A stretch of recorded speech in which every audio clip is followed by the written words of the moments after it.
When one imagines a psychologist, they may bring forth images of an old man in a lab coat injecting rats with drugs. Maybe we envision a therapist listening to your problems and doodling indiscriminately on a clipboard. Perhaps we even recall a certain sex-obsessed founder of psychoanalysis. However, all of these icons of psychology quickly become obscured under the shadow of a psychologist who loved alchemy, listened closely to the ramblings of schizophrenic patients, studied seances and the paranormal, developed dance movement therapy, and when he began to experience a psychotic breakdown that would last years, used it as an opportunity to study the inner workings of his subconscious. Carl Jung was born in July 1875 in a small Swiss hamlet by a lake. Jung's mother was the daughter of an eccentric theologian who had conversations with the dead. His other grandfather was a respected physician. This clash of mysticism with the physical sciences would be a central theme in Jung's life.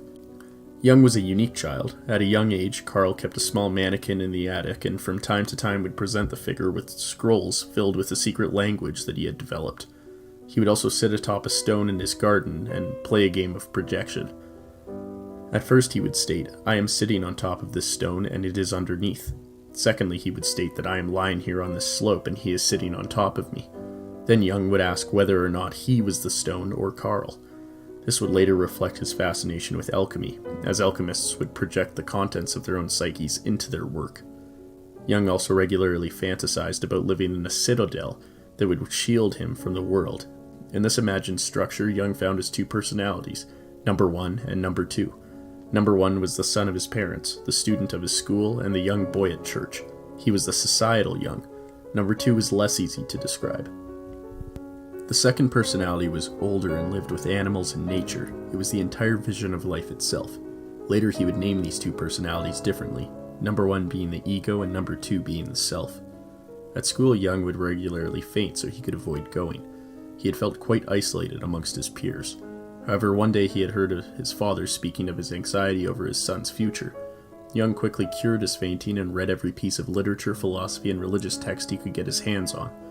During his student years, where he found himself so ahead of his peers that he was at times falsely accused of plagiarism, Jung had a peculiar dream in which he was walking through a dense fog at night. He held in his hand a glowing light, and behind appeared a large dark shadow that was chasing him. I realized at once that the figure was my own shadow on the swirling mists, brought into being by the little light I was carrying. I knew too that this little light was my consciousness, the only light I have. My own understanding is the sole treasure I possess, and the greatest. As Jung progressed in his studies, he began to record and attend seances. Jung was compelled by the seemingly real presence of ghosts and how he could speak to them and touch them as if they were anybody else. In these experiences, Jung came to two main ideas in practicing analytical psychology. For one, he concluded that partial personalities reside in the unconscious psyche and can be brought forth through dreams or seances. Secondly, he proposed that the development of personality occurs almost entirely unconsciously. Jung then chose psychiatry after dabbling in a possible career as an archaeologist. He came under the apprenticeship of Eugene Buehler, who would later come up with the term schizophrenia. As Jung rose to prominence, he became acquainted with Freud, who would spend his career predicting the current trend in adult film. Upon their first meeting, Freud and Jung supposedly talked for 13 hours straight. Freud thought of Jung as his successor, and his enthusiasm only furthered this assumption. However, aside from their weird preoccupation with figuring out what's going on in people's minds that they're not even aware of, they did have their differences.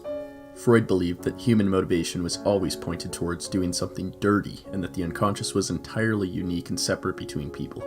Jung believed that human motivation was way more complex and argued that there was a collective unconscious instead, shared across many individuals.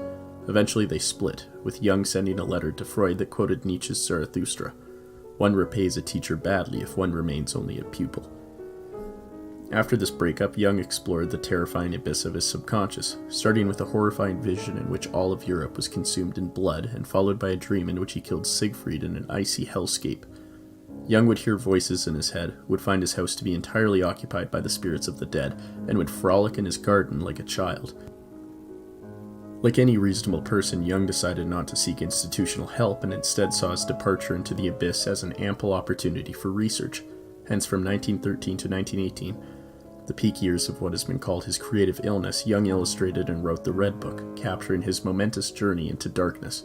The book was only recently released in 2009 due to its controversial nature.